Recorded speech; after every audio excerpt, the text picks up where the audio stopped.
Virgo, hi. So this is going to be a reading for March 23rd through the 29th. And I'll take a look into your recent past, your current energies, and your immediate future. And then I'll close it off with a couple of cards from the universe for you.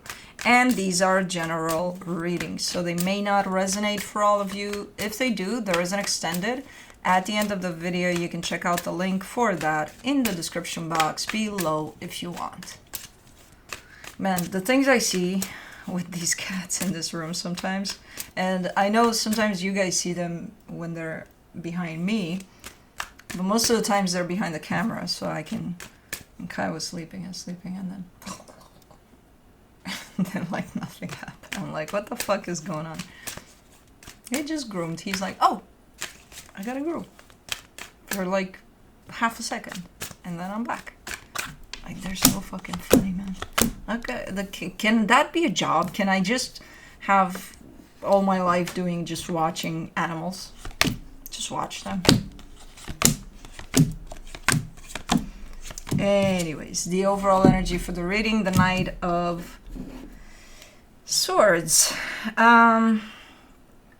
You're doing something. You're in the middle of doing something. There's a little bit of a break before engaging here with something. Okay, it's just an ongoing energy of you're involved in something, and it's not just you. You have others around you or in this. In the recent past, the Six of Wands, the Knight of Cups, the Page of Wands. Okay, you feel good about something there. You feel hopeful, you feel open to something, curious even. Like something makes you feel really, really good there. Could be an idea for something. No, because I do see you going for it too. Yeah, I don't know what it is, but you're super open. Your energy is super open there to something that I think you're jumping in. You're in the middle of. Okay. In the current situation, the Ace of Swords, the Three of Cups, the Two of Wands. I don't know. Are you waiting for the right time, or is it a pause before you act? Or it's looking like a moving energy towards something nice, something to bring energies together in a nice way. But there seems to be a little bit of pause there, somewhere in there. I don't know. In the immediate future, the Chariot, the Five of Pentacles, the Nine of Swords. Something is kind of going on, you know,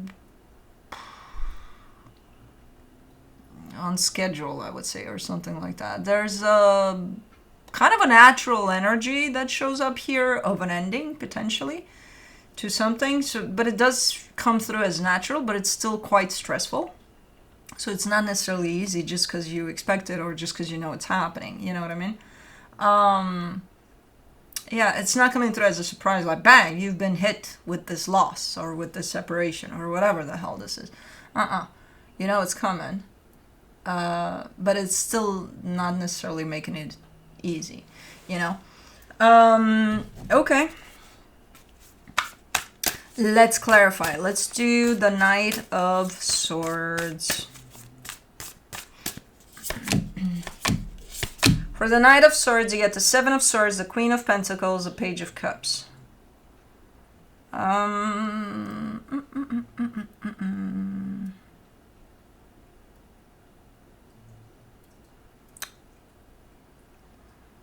You're doing something for yourself here. You're kind of like, screw everything else and everyone else, and I'm doing this for me, goddammit. You're very in there, whatever this is, you're very involved. But yeah, it's coming from that type of an attitude of screw everything else. Okay, that's a nice energy. You know, the approach seems a little brutal there, but whichever way you gotta do it, I guess. For the Six of Wands in the recent past, you get the Five of Cups, the Star, the Three of Wands. See, you're telling me, man, this feels so exciting here. I've been waiting for this forever. Which, you know, in that case that you're telling me, you know that's just an expression. You haven't waited for that forever. But it's the way it's coming through as exciting, whatever it is. And you might have waited for something like that to come through for a while. Not forever, though. Don't overdo it. But yeah, it's something nice. I don't know what it is that you're kind of looking at and you're like, oh my God, this feels so exciting. And then I see you jumping right in. For the Knight of Cups, so it's presenting itself as a nice opportunity. For the Knight of Cups, you get the Tower, the Queen of Cups, the Nine of Pentacles. I'm like, did you fuck it up already? You just jumped in it. What happened? I don't know what the hell happened, but no, it's not about, oh, somebody fucked it up from the get-go, but somebody did jump in here, and I assume it's you, with the preconceived notion of, oh, I'm gonna fuck this up, though. Oh, I'm gonna fuck this up at some point.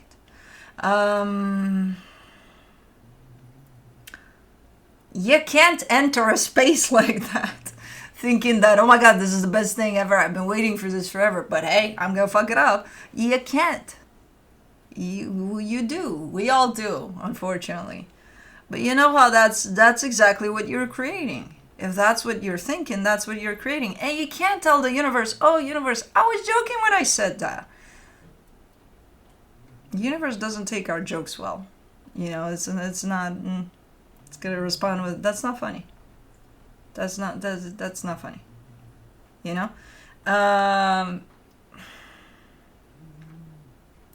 Maybe it's not you. I'm going to give you the benefit of the doubt. Even though I think we all do that at some point in our lives. And we don't realize, hey, our fears are taking over and are creating our reality. And the universe, can't take a fucking joke. Yeah, no, it's not the universe, it's us. Words are frequency. We think we joke when we say, oh, I suck at that, or oh, I'm this, I'm that, I'm the other. It's, that's what you're creating. That's where you're placing yourself. For the Page of Wands, you get the Empress, the Justice card, the Six of Swords. Man, but whatever it is, it felt good. It had to do with another person, for sure. And it just felt, everything about it felt good, except for the let's set it up for disaster part. Everything about this experience looks freaking amazing. The way you are looking at it, the way you perceive it, the way you feel it looks freaking amazing. The way the energies are kind of going through there, running through there, they look amazing. There's that goddamn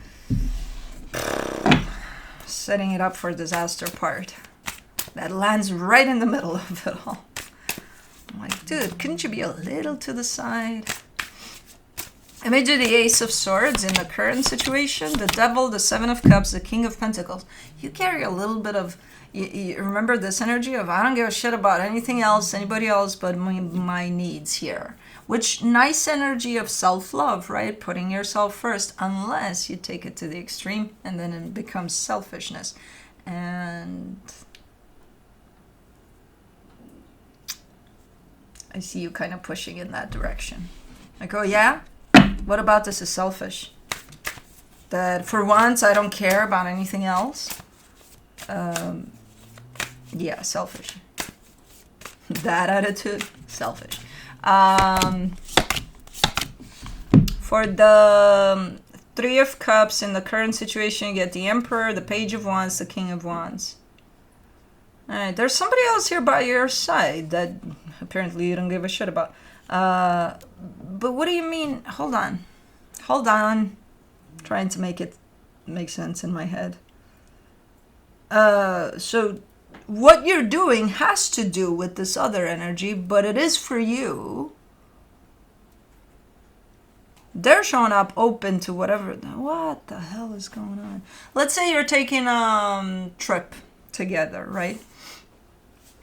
And it's nice, it's fun. It's a road trip, unplanned. I can't throw unplanned at you out of all signs. Partially planned. Half of it, just go with the flow. And it's fun, it's all... well, during the trip, with that attitude, you're like, I don't give a shit about your needs, about whatever. If something makes you happy and you want to share that with me, I don't give a shit. You go be happy on your own with you seeing a little cow on the field or whatever. Don't show it to me. I got my own thing going. I'm playing games on my phone or whatever the fuck. Leave me alone. I'm doing this for me. Why did you say yes to the trip? What? You know? Cause they're in it for the fun, for the, hey, I want to share the fact that I see a cow in the middle of the field and I want, look how cute it is. You know, it's a little cow too. It's cute, right? I want, hey. Or them asking for, I don't know, a drink from the somewhere, and that you hold the drinks because they're driving or something. Get your own drink. I got my own drink. You can get your own. Something. There's a little bit of attitude like that. Now, I'm not saying this is you. This could be where roles are reversed. But like whoever's doing this, I don't know if they're having fun in this trip, but they're definitely ruining it for whoever.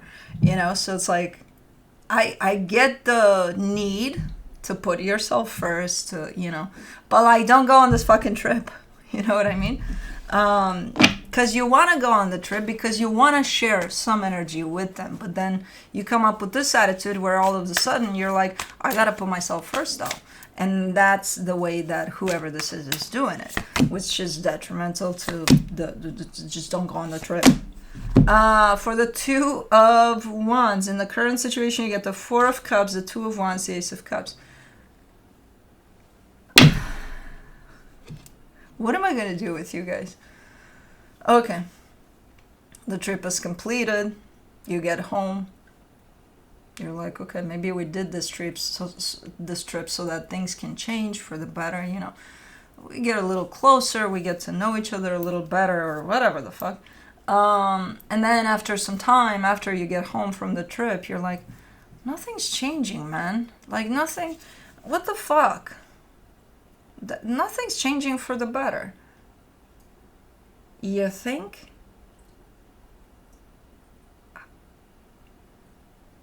If anything, for the worse. With that attitude, I don't know. You can't have expectation for something to change for the better when you're not bringing something better to the table. Either of you. You know, again, I don't know who's doing this. Someone is taking the notion of putting themselves first a little off the chart here. You know? And then they're expecting for things to show up in the nicest way possible because they put themselves first. For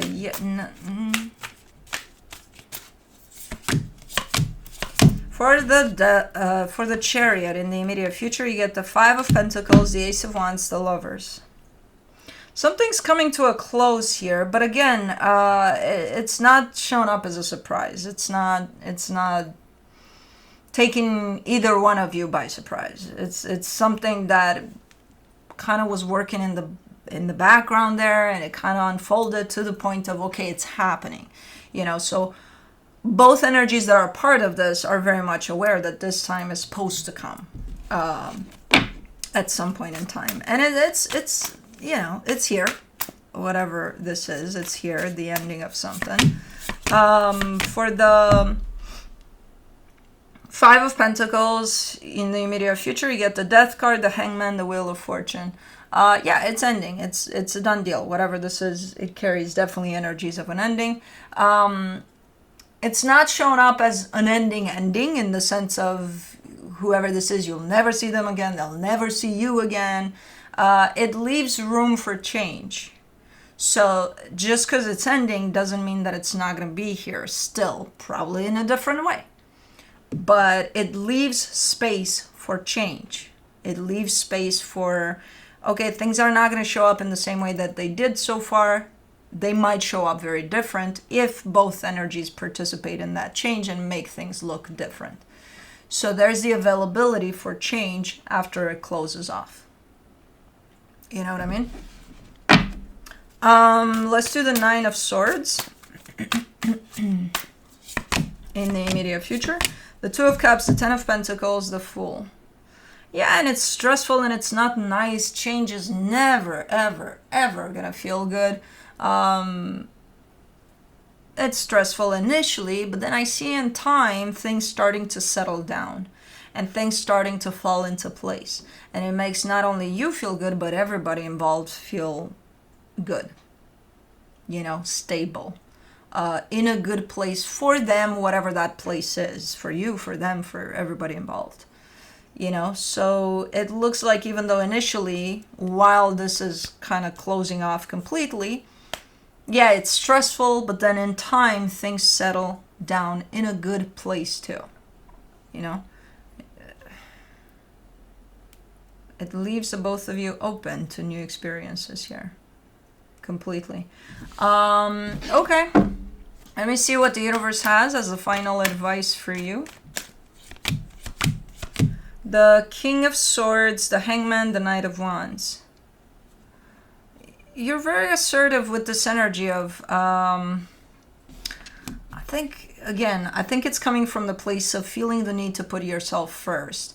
That's it can become quite the complex energy, putting yourself first. Because what the fuck does that mean? You hear it all the time. You hear people say it all the time. Half of the population probably interprets it as selfish, The other half knows what it's about. It's not about being selfish. It's about, if I can't take care of myself first, how am I going to take care of my pets? If I'm sick and I'm not able to eat for myself, how am I going to be able to feed them? You know what I mean? So that's what it means. Plus, in all sorts of unhealthy situations in this lifetime, it's doctor recommended to put yourself first so that you can come out, above that. Not to be selfish. That's a different story. I don't think you're trying to be selfish here. I think you mean it when you say, if this is you, I think you mean it when you say, I got to put myself first. You are coming in this energy, though, of putting yourself first, quite aggressive in the sense of, I don't give a shit about anything else but me. That's what makes it feel and look selfish. So I don't think that's your intention. Just mind this energy, and you also come into this energy as you're trying to create some sort of connection with another energy. So it doesn't really make sense. It kind of bumps heads there when you say, well, it's all about me, but I'm trying to connect with you while it's all about me. And while that can happen in a healthy way, not during this road trip, apparently. Not the way it's forced in here. So, just take a look at that energy. If you really feel the need to put yourself first and to do something nice for you, yeah, sure, you can take a road trip. Just be mindful to read the room or the car. Be mindful of the other energies involved there, because shutting down completely to them, especially when they're open to share nice energy with you, that's not really, that's not really putting yourself first. That's just for what? So anyways, that's what I have for you. Hope this helped, and I'll see you next time.